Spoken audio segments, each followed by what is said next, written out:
दोस्तों, अभी तक हमने अनोखी शादी का भाग 1 सुना है और इस वीडियो में हम भाग 2 को सुनेंगे। और अगर आपने चैनल को सब्सक्राइब नहीं किया है तो चैनल को सब्सक्राइब कर लें, जिससे आने वाली हर नई वीडियो आप तक सबसे पहले पहुंचे। तो चलिए आगे की कहानी शुरू करते हैं। अगले कुछ ही दिनों में नीलू का विवाह उस बुढ़े व्यक्ति से हो गया।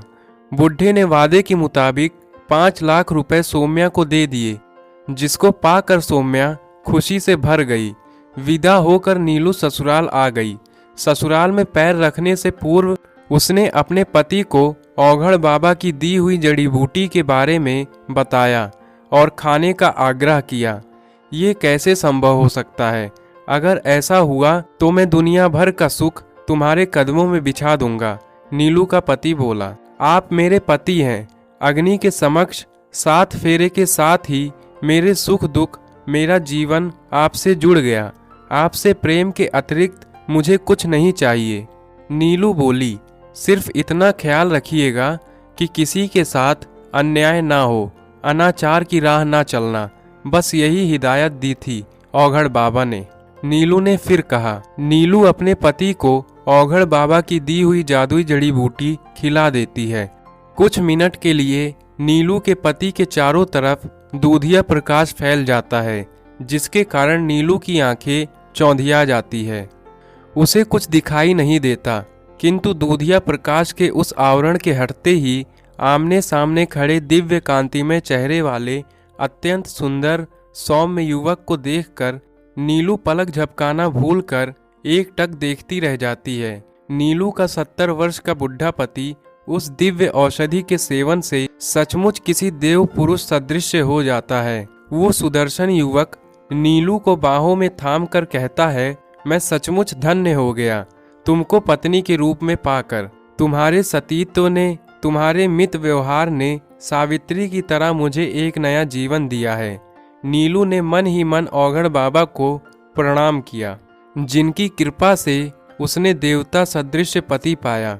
सारे गांव वाले इस दैवीय चमत्कार को देखकर नीलू को किसी देवी की तरह मानने लगे। नीलू का पति उस गांव का जमींदार था, जिसने अपनी निर्दयी व्यवहार से कितने ही गरीब किसानों और मजदूरों से अंगूठा लगवाकर उनकी संपत्ति हड़पी थी। अब वो सिर्फ शरीर से ही युवा नहीं हुआ, बल्कि कर्मों से भी नेक और सादृश्य बन चुका था। औघड़ बाबा की दी हुई हिदायत ने उसका हृदय पूरी तरह परिवर्तित कर दिया। न्याय की राह पर चलकर उसने सभी बधुआ मजदूरों और किसानों की बंधक रखी पूंजी लौटा दी। इधर सौम्या ने नीलू के विवाह के एवज में लिए हुए 5 लाख रुपए से अपनी छोटी बेटी का विवाह एक बड़े घर में तय कर दिया। एक दिन नीलू के गांव से आए एक व्यक्ति से उसने नीलू के पति के युवा बन जाने की खबर सुनी तो उसको यकीन नहीं हुआ। ऐसा भी कहीं होता है? अनपढ़ गांव वालों को तो कहानियां गढ़ने की आदत होती है। मन ही मन उसने कुछ सोचा, चलो चल कर देखती हूँ, इसी बहाने क्या पता कुछ और रुपए मिल जाएं। वो नीलू की ससुराल पहुंची तो घर के दरवाजे पर ही अत्यंत सुदर्शन युवक ने उसके चरण छूकर उसका स्वागत किया। कितना सुंदर युवक है, अमीर भी दिखता है, देखो पता करके कौन है, तो छुटकी का रिश्ता वहां से तोड़कर इससे कर दूं। सौम्या का कुटिल दिमाग चला। नीलू देखो कौन आया है, उस युवक ने पुकारा। अरे माँ, आप कब आई? हमको खबर कर देती तो हम खुद लिवा लाते आपको। नीलू सौतेली माँ को देखकर खुशी से बोली। सौम्या की नजरें नीलू को ऊपर से नीचे तक तौल रही थी। कितने भारी जेवरात पहने हैं इस मनहूस ने, और साड़ी तो देखो कितनी कीमती है। भाग्य खुल गए करमजली के, तेरा तो विवाह के पश्चात खूब रूप निखर आया है। नीलू मन ही मन कुढ़ती हुई सौम्या ने शब्दों में मिश्री घोलते हुए कहा, जरा जवाई जी को तो बुला, कहाँ है? मिल लो उनसे भी। माँ, ये क्या बैठे हैं आपके सामने? नीलू मुस्कुराती हुई बोली। सौम्या सामने बैठे उस सुदर्शन युवक को आंखें फाड़े देखती रह गई। नीलू से सारी बातें जान लेने के पश्चात उसके कपटी कुटिल मन में भी औघड़ बाबा से मिलकर युवा अवस्था पाने की इच्छा बलवती होने लगी। नीलू से विदा लेकर वो अपने घर तो आ गई, पर उसी रात उस शमशान में जाती है किस्मत से औघड़ बाबा मिल जाते हैं। बाबा मेरी मदद कीजिए, मेरी बेटी के साथ बड़ा अन्याय हो रहा है। उसके पिता उसका हाथ एक बहुत वृद्ध के हाथ में दे रहे हैं।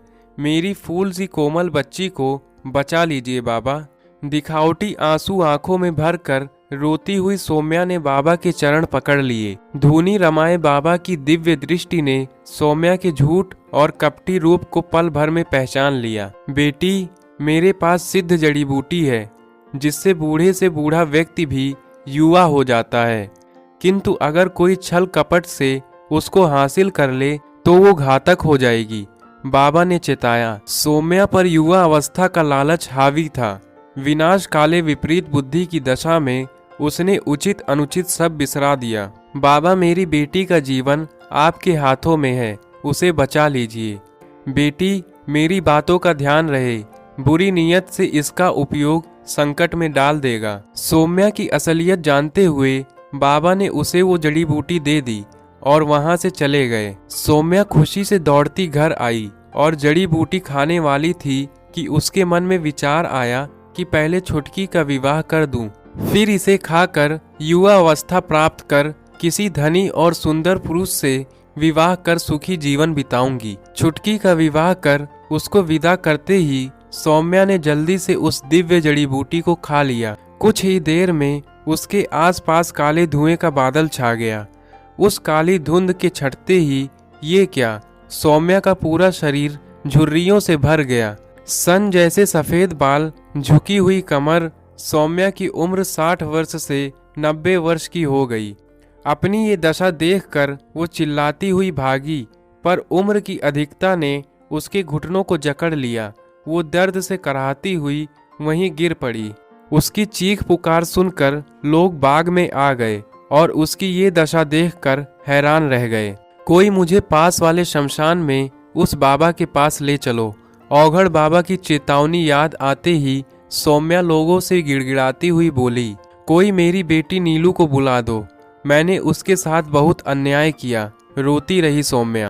सौम्या की अनुनय विनय सुनकर एक व्यक्ति उसको लेकर शमशान पहुंचा, किंतु औघड़ बाबा तो वहां से जा चुके थे।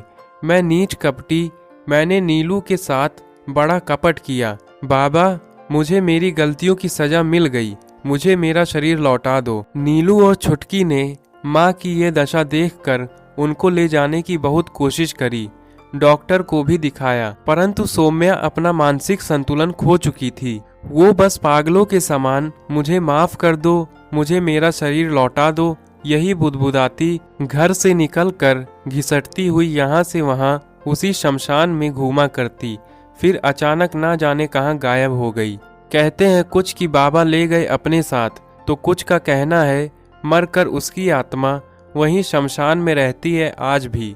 तो दोस्तों, आपको ये कहानी कैसी लगी? अगर अच्छी लगी तो चैनल को सब्सक्राइब करें और बेल आइकन को प्रेस करें, जिससे हर आने वाली नई वीडियो आप तक सबसे पहले पहुंचे। धन्यवाद।